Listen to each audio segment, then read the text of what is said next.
Hi, I'm Ty with WTI, and this is my 9 by 12 foot canvas drop cloth.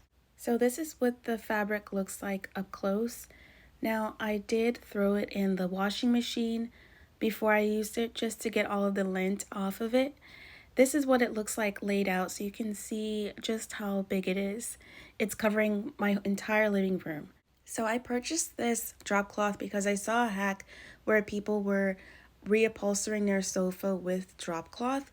So I needed some extra drop cloth for my pillows, and so I made sure to measure out each of my cushions and pillows and cover them with this drop cloth. I thought the material is pretty sturdy and strong. It did well with the scissors and the glue that I used and the staples to do it, and it came out very nicely. So I highly recommend using this.